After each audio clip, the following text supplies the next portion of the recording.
Hello everyone, and welcome to Big Dog Studio, a video channel dedicated to photography. I'm Peter DeSmit, and I'll be your host.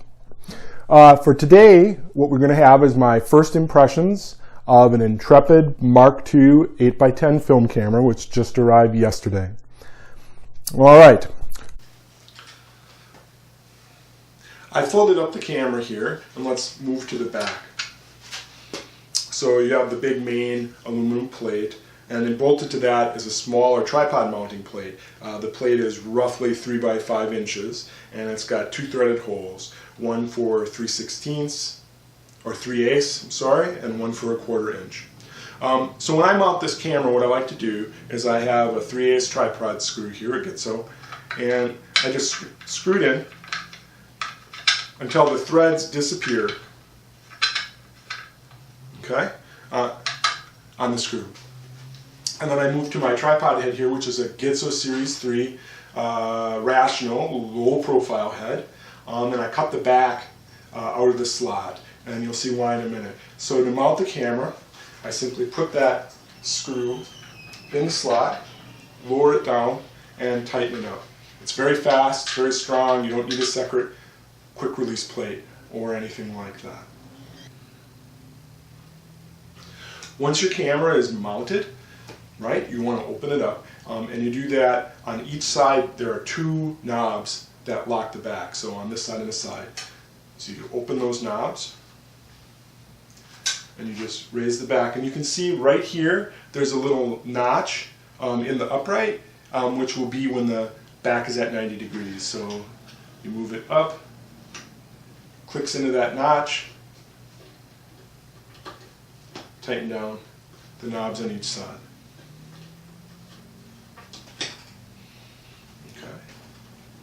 Moving to the front. The front of the camera is just loose here. Right? Everything is loose.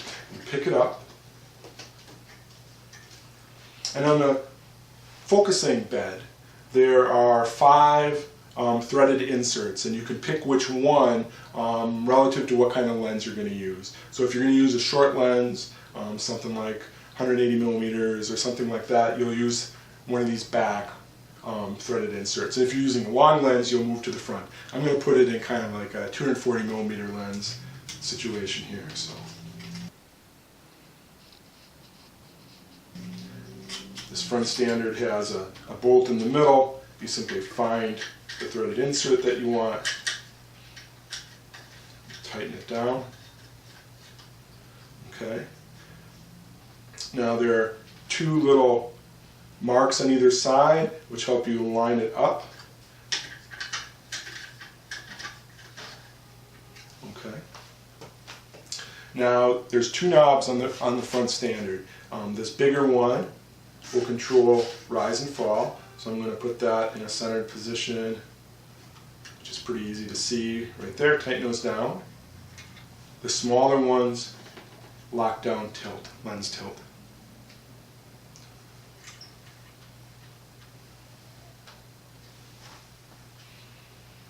Okay, so if you want to shift the lens, you simply unlock that and push it to the side.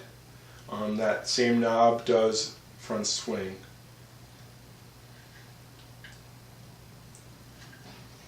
I think what I'm going to do is I'm going to find which threaded inserts work best with my different lenses. I'm going to mount this up, put a square on it, so this is perfectly square, and then I'm going to draw a pencil mark across the front, so make it really easy to line it up in the future. Moving around to the back. The back, the only movement you really have is rear tilt, so we loosen these,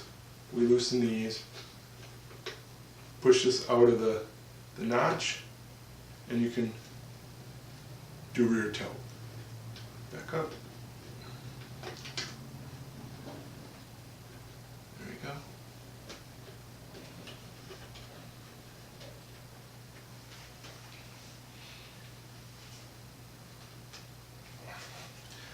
Moving to the back of the camera, it comes with a gridded plastic ground glass. The back has leaf springs in order to hold the film holders in. I think some of the early versions of Intrepid had bungee cords, but these have leaf springs. So if you want to change the back's orientation and take off the back, you lift up these two clips, right? And then just push the back away and lift up. Now you can see this back has little magnets all around the perimeter which hold the back on, which is really neat. So let me put the back on. You line it up, slide it down. Okay.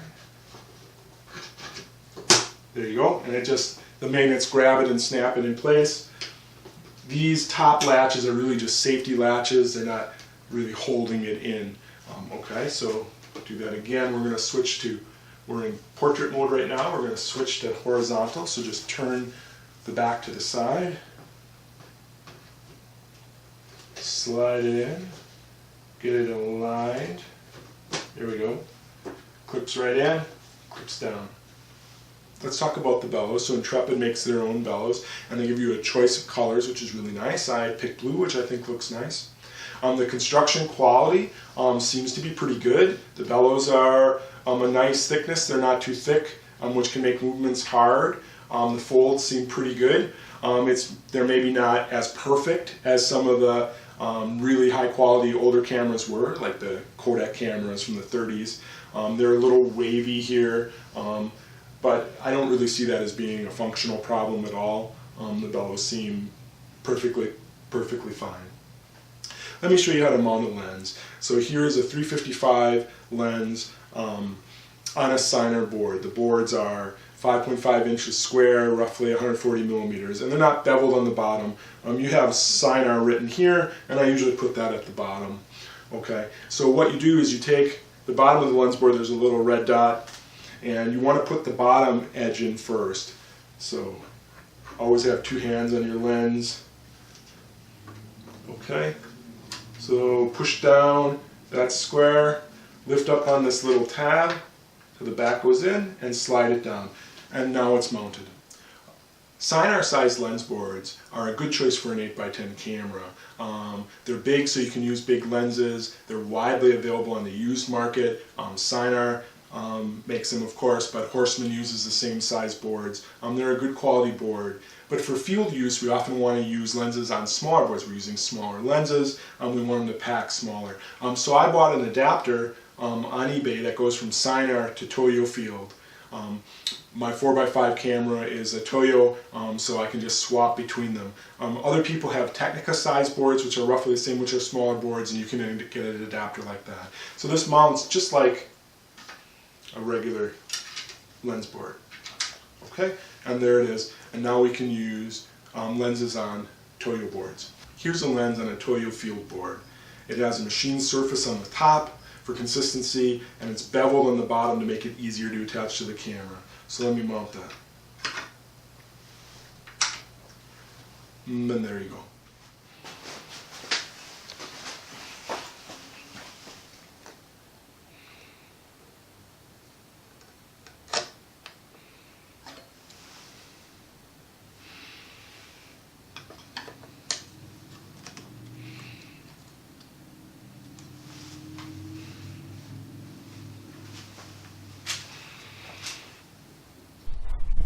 Now, looking here at the front of the camera, a couple things I noticed is, this is all light trap area where your board is coming in, and you don't want light getting in here. And this whole lip here, right, is all raw wood, light. And in the back, you can see the frame inside the bellows is all raw wood. And I'm not a fan of that. Because it can bounce stray light, you can lose contrast, you can get weird reflections and things like that. So I prefer to have that matte black. Okay, it's not a big deal here because I don't think it's going to be hard at all for me to take some matte black India ink and just blacken those things myself. That's not a big deal, but I would do that if you get this camera. I would blacken all those areas on the inside. Okay, now noticing on the front here, there's a couple of levels. There's a level on the top of the front standard and a level on the back. Okay, and I know people love levels on their cameras. The problem is usually they're wrong, okay? And these in particular are really slow. There's two little lines, but the bubble is much smaller, so then you have to estimate, is it touching the lines? And I expect, I mean, I'm happy to be wrong about this, I expect that they're not going to be all that accurate, okay? The best on-camera levels are ones that you can actually adjust and calibrate like Sinar does. You have two little screws, right? So you can set up your camera, you can set up a machinist level, right? Get everything plumb and square, okay? And then you can adjust your level to exactly match that, right? Because levels, over time, they get out of alignment or all this kinds of stuff. I'm gonna like that. So I guess in this case, I'm not really expecting them to be useful. For me, they could skip them. I'd rather just use my pocket level instead. Let me talk a little bit about the quality of the various parts. The base and the sliders all seem very good. The plywood is nicely finished, well machined. That seems good as well. The knobs for the front standards are of a good size, they're easy to grip. The center screw, I like the little wings, it makes it fairly easy to turn. The one thing that could be a little bit better than the knobs are the rear knobs. And they're a big enough diameter, right? But they're very thin. They're thinner than the front knobs, and they're a little harder to get a hold of. And that can be important because when you're in the field, you're often working in less than ideal conditions. You're having to reach up, or you're right on the edge of, waterfall or something like that. So it would be nice if these were a little thicker and easier to grip. I think I could probably fix that myself by either different knobs or putting extenders on them of some kind, but those could be a little thicker. The other fasteners seem to be pretty high quality. These ones in back have locking washers on the back, so they should be pretty secure. These front ones, though, don't have any locking washers, and mine are kind of came a bit loose. And I would worry about them being a bit loose in the field. So I'm going to put a little dab of Loctite on them, non-permanent Loctite, and snug them up before I go. I think if I were doing a long trip or something like that, I'd have some spares with me, just in case. Moving around to the back of the camera is focused by turning this lead screw right here. And this has a knob on the lead screw that allows you to turn it easily. Now, I've heard that this knob is glued on, and they had some problems with them coming off. And in response, someone from Intrepid said that they're now pinning it on, which should be more secure. But that is something that I would worry a little bit about, because if this breaks and you're in the field, it's going to be very hard to use the camera. I'm a little curious. Some of the threads of the lead screw come out the back of the knob, and it would seem that you could put a nut on there that would hold that in. You put a little Loctite on there, put a nut on there, and it would be pretty secure. So I'm not sure why they didn't do that. They must have some reason. Okay.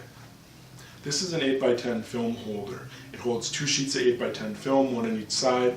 Right at the top there are these ridges that lock into the cameras to keep the holder in place, and this is how you load it. So at the top of the back are these 2 tabs that stick out. If you just press one out a little bit, you open the back where you can put the holder in.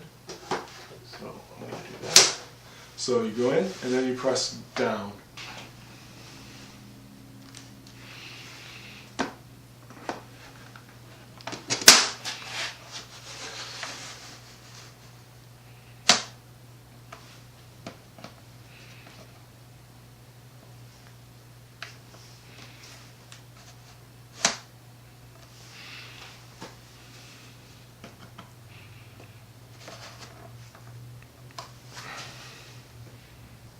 Okay, now that little ridge I talked about hits these holders and keeps it from going all the way in. So what you have to do is actually pull out the holder and then pull out the back and then slide the holder so it goes all the way down like that. Okay, and that's in place for taking a picture. You then have your lens closed, pull the dark slide, and there you go. the system that Intrepid uses is a little bit different in the back mechanism. So usually when you slide in an 8x10 holder into a camera, those ridges that I showed you on the top go into grooves on the back, on the camera side and on this side, and it snaps into place, which locks the holder where it is, and so the holder won't come out without actually opening the back more. So when you're pulling a dark slide out, there's no chance of the holder coming up by mistake and it ruining your shot. Okay, on the Intrepid here, it doesn't seem to have that. So if I'm just grabbing just the holder, I can kind of pull it up. Okay, so that's just something to be aware of, that you don't do that when pulling out a dark slide. I think what I recommend is I put a finger on the holder when I pull the dark slide out, just to totally minimize that chance of something going wrong. One thing you may have noticed is there's not a lot of room to grip to open this back. Often these tabs are bigger on other cameras. They're beveled on the inside so you can get your fingers in there.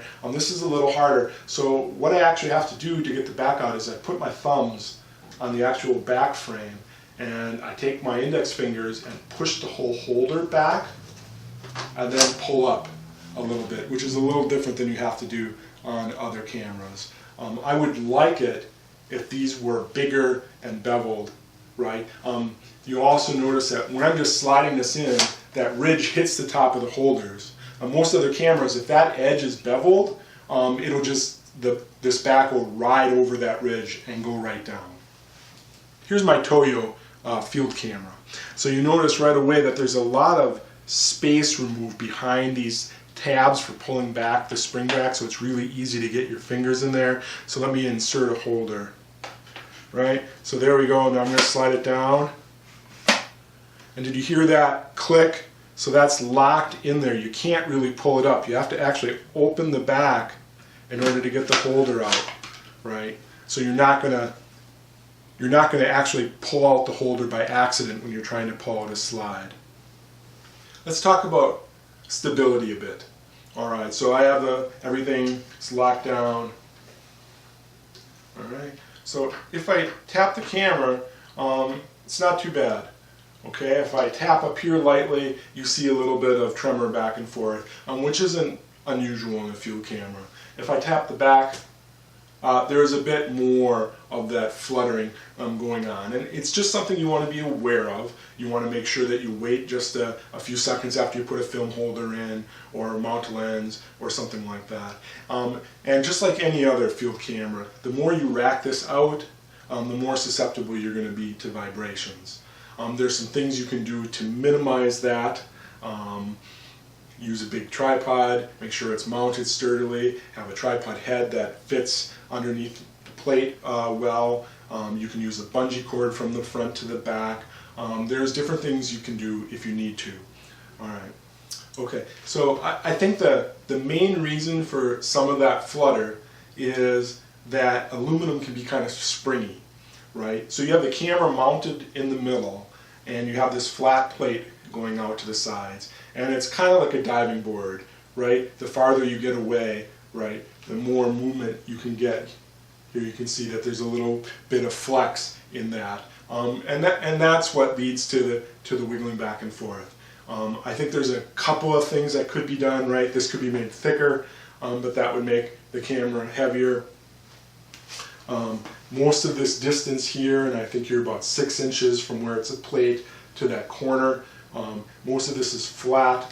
Do you see how right here, this is a stamped piece and this is bent up, so that's really tall and that's not going to flex. It's the flat piece, right, that's being held horizontally that has a little play in it. So a couple things I think that they could do to make it a little more rigid. If you look at the back of the camera, this is all open here and flat and horizontal. If they made this a little longer and then bent it up, just like they did on the side here, but if they did that along the back, that would give quite a bit of extra height to resist that up and down movement. I think that would make a big difference. Also these holes here, You can see that there's nice big holes here. The holes save weight. I also like them as a place to grab the camera. If I'm picking up the camera and carrying it somewhere, I don't want to grab the camera from the top. That puts stress on the sides. I do like that big plate, but that hole, it could be smaller, or it could have a cross member going through, or on the inside it could actually have some of that part that's removed could be bent up, so that there's more thickness right on the edges, which would lead to a little bit more rigidity. All cameras represent trade-offs between size, portability, rigidity, and so on. And I'm really excited to put this camera through the paces in its field, as it's going to be much easier for me to carry around. I will report back in a couple weeks after I've used the camera to tell about how it's worked for me. All cameras are compromises of different attributes, from size, rigidity, compactness, and so on. And I'm very excited about using this camera because it's going to be very easy for me to carry around compared to my other cameras. It's lightweight, and that not only affects the camera, but it affects the tripod and the head used. I'm using a Gitzo Rational Series 3 head, which I think fits really well with the camera. I'm using a Series 3 Gitzo, which is plenty strong for this camera. I put the camera on a 12-27 Gitzo, a smaller tripod, and it was pretty good. There wasn't really a problem. You want to be careful with a setup that's really light. It's easy to bump. It can be a little springy on grass and stuff like that too, so that's something to keep in mind. But I'm really looking forward to this camera. I hope that's helped you out. If you have any questions, please let me know and I'll try to answer them. Otherwise, thank you for watching. See you next time.